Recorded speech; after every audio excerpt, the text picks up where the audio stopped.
Hey guys, how's it going? I recently put up a clip of a horse that kept walking out from a spot that I was working on. And I explained that generally when I'm working on horses, there's two reasons that they'll move around. And one of them is that they want you on a different spot. And the other one is they don't want you on the spot you're currently on. Okay.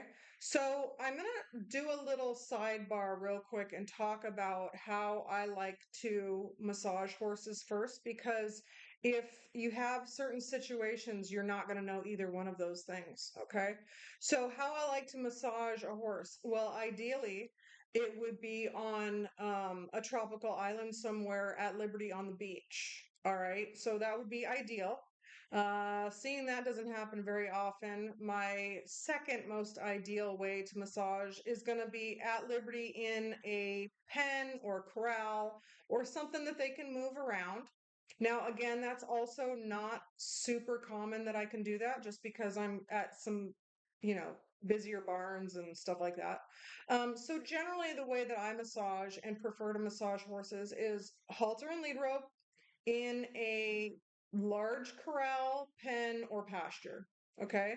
Because I want them to feel like they could walk off and come back if they want to. Okay. So I want them to express everything that they're feeling. That's how I know and learn much more about them. Okay. So let's walk our way back how from ideal, okay, beaches of a tropical island to I don't really want to do this, but I will in some circumstances. Okay. So ideally, beach, tropical island at Liberty. Then corral paddock with a halter and lead rope is how I normally do it. Okay. In their stall, that's okay. Again, I would probably go back to without a halter if I know the horse. But stalls also will restrict them a little bit. They can't really walk off and come back. They are kind of stuck in generally, horses will go in kind of one direction in their stall. So I want them to go in any direction that they want to. Uh, then wash rack is not really how I want to do it, but if I am in a wash rack, I'm going to do it with halter and lead rope. And then my very least favorite way is to have them in cross ties. Okay. If you have a horse in cross ties, you're really cutting out a lot of communication that they could give you, that they want to give you. You're also, some horses, although they are comfortable in cross ties, they're not going to express themselves. Why? Because they can't. They can't express themselves. They can't move around. They can't even look like this. They can't scratch their rib cage. They can't throw their leg out and rub their face on their knees. Now, if you don't know why that's important, then follow some more of my videos and I'll talk about it. That's a release, and I want to know when they do it, what part of their body that I'm working on. When they, I could keep going forever. But anyways, my least favorite is in cross ties. In a wash rack or something like that. Okay, so I don't like to do cross ties. Do I? I do sometimes in certain circumstances, but I try to not do that. Okay, so if you are in a paddock with a lead rope and halter and they are free to do what they want, they will tell you a lot of things. One thing that they might tell you is that they want you to work on a certain part of their body. Okay. So, how do you know if they're wanting you to work on a certain part of their body? Well, if they push their butt into you and present it to you as a gift, like scratch this, okay, then you obviously know that they want you to rub their butt. They also do that with the shoulders a lot, right? So, a lot of you have probably had your horses kind of be like, "You want to rub my shoulder? Do you? Do you?" Okay. Um, so, those are kind of some things that you want to look for. But let's say you're working on a horse's back, okay? You're working right here and they want you to work on their withers.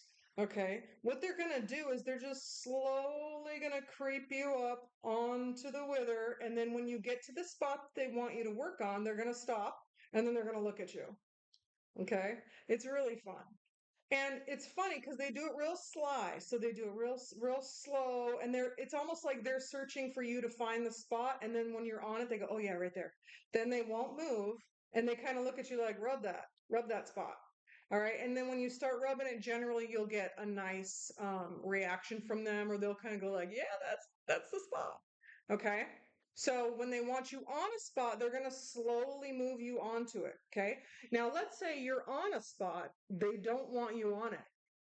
They're kind of quickly going to go, oh, I just don't really want you right there. They'll do it so slyly that you almost don't catch it. Okay.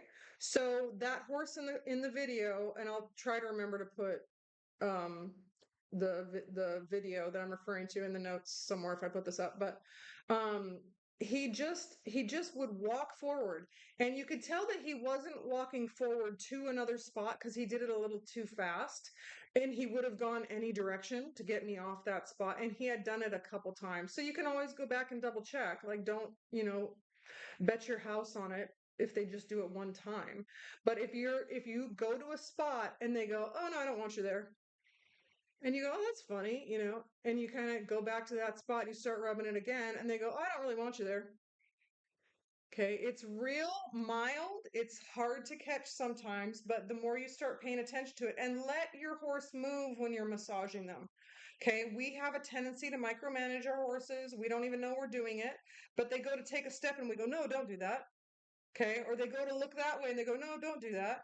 Let them do their stuff, because all of that is going to show you something about what they're feeling, what they want, and what they don't want.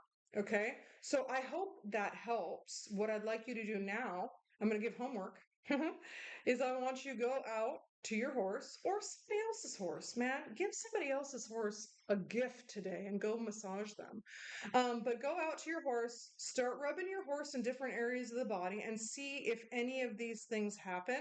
And then come back and tell me, hey, I found out that my horse really likes this and doesn't really want me working on that.